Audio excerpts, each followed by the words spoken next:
All right, part 5, look alive. And appears on the basis of his behavior to be relatively or perhaps even markedly conscientious. The presence of those aspects and traits mitigates against what could otherwise be the dangers associated with narcissism. We might also. So, again, another broad statement meant to sound very safe, very reasonable, because, again, from Peterson's belief system, he believes these things mitigate, or Trump has some indication that he's not all the way X, Y, or Z. It's not so bad. Spend some time in regard to Trump's personality, considering his family and the evidence for the Donald's fundamental reliability and perhaps even goodness that its high level of function indicates. The Trump children are. High level of function of the Trump family. I guess it depends on which family member or how you define each individual in their relationship to the same money and power and soup that Trump came from, but whatever. We can just take that on its face, I guess. I'm going to use that phrase a lot during these videos, I guess. Are a remarkably scandal-free and stable bunch. Remarkably scandal-free. Okay. Certainly by the standards set by, say, Hunter Biden. So now when we're trying to make Trump palatable, let's compare the worst example from Biden's camp in particular, not any other politician, not acknowledge that we can't necessarily lay our children's sins at our feet, especially when they're that old. But whatever, we'll continue down this line of reasoning. Aaron seems to genuinely admire his father. Donald Jr. has many of the same personality traits of his father, for better or worse, but he has also remained free of the taint of narcissistic privilege. That's a big, bold claim, that he has remained free of the taint of narcissistic privilege. One wonders how Jordan would define these things, but he's not going to get into the weeds there. Also, notice how many times he says, for better or worse. It's, again, that equivocating kind of phrase, for better or worse, a little colloquialism. You know, we all have these things for better or worse. He's using it explicitly when he doesn't want to really belabor the worst. Power. Jared Kushner married into the family, but has certainly done it credit, not least on the Abraham Accord front. Trump's beautiful and elegant wife. I feel like there's so much more to be said about Jared Kushner's impact and successes or failures as far as that's concerned that I don't have the headspace for here. Melania keeps her own counsel and is admirable in so doing. Melania regularly refuses to engage with or endorse or play along with whatever Trump is doing, and the polite rephrasing of that is keeps her own counsel. And where would we be if we weren't also trying to talk about how hot she is? Because all of this is relevant when you're trying to apologize for a fascist. She does not appear to think that she could or should run the country merely because she's married to the man who does. She does not appear to think. One of the biggest pieces of counsel I give to all of my clients and friends and whatever else is, don't try to mind read people. I guess until you get your psychology license, and then all of a sudden this fundamentally unwise and ridiculous thing to do is now a thing to celebrate. In marked contrast, say, to Hillary Clinton. This familial honesty and reliability is particularly telling in the case of the Trump family, given that the almost universally Democrat-biased legacy media and its propagandistic agents. Who owns most of the media companies, and what have they been broadcasting? That's just a lie.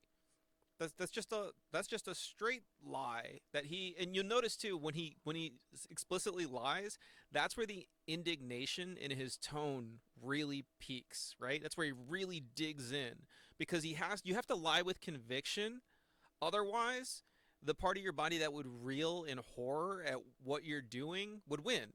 So the more you get just then it's like, oh yeah, you're right. It's this liberal leftist biased media thing, not the I forget the Australian dude's name. I forget the Fox host people and the all the tiny stations that were bought out and in the group think propaganda bullshit. Which again, not to say the left doesn't have its issues or their or crazy biases, but the way he states it is telling. Would be thrilled to trumpet any possible misstep on behalf of those near the former president to the skies. Where there is smoke, there is fire, or so goes the cliche. This is sometimes, I guess all the fascist smoke, just you can't smell that one though. but not always, true.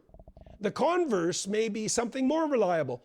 Where there is absolutely no smoke, even though many hawk-eyed observers are not only watching, but wishing for it to appear, there is perhaps truly no fire. Zero. That's just a straight logical fucking fallacy, that like just an incoherent thing, because something doesn't exist, therefore the thing isn't there. Also, that's not what's happening. People aren't reacting to what Trump isn't saying or isn't doing or isn't denying in an active way.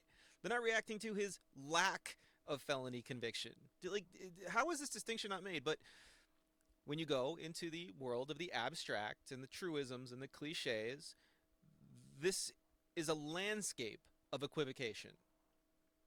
Scandal within the Trump family is reminiscent, for me, of the zero wars of the Trump presidency. It's something easy to take for granted, given its too easily invisible non-existence, as it's hard to be grateful for a problem you just don't have. But it is a relief, and another indication that the bombastic Donald J. has at least properly ruled his own roost. This is also no easy matter, as we have seen in the appalling family scandals of the Biden White House. So we move very, very quickly from the idea that because there wasn't an official war, according to Peterson, under Trump, that somehow this is Trump handling business. Now, this general line of argument is one of the most disingenuous. It's the same thing when people complain about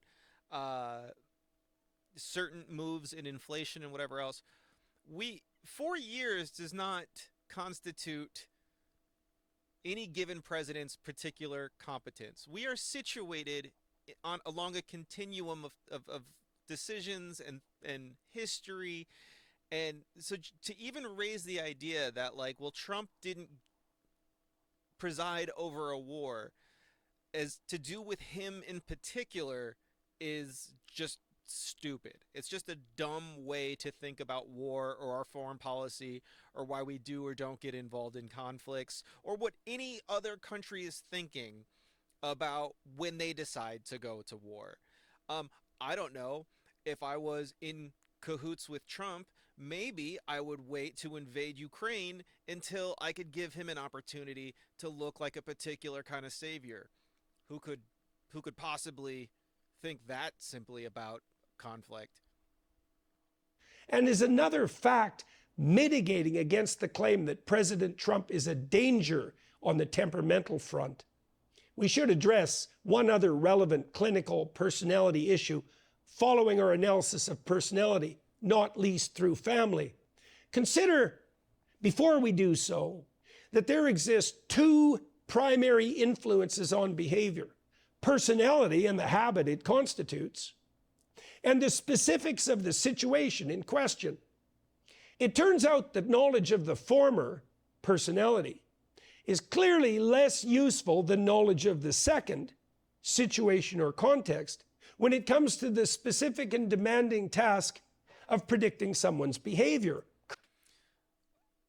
So ultimately, we're still talking about uh, tendencies, I guess, or probabilities that a specific situation is going to not necessarily inform how you predict somebody's behavior, which again just feels like superficially obvious and not uh, a point, I guess, to the idea that Donald Trump's behavior is thus mitigated, particularly because circumstances are literally different every time they arise.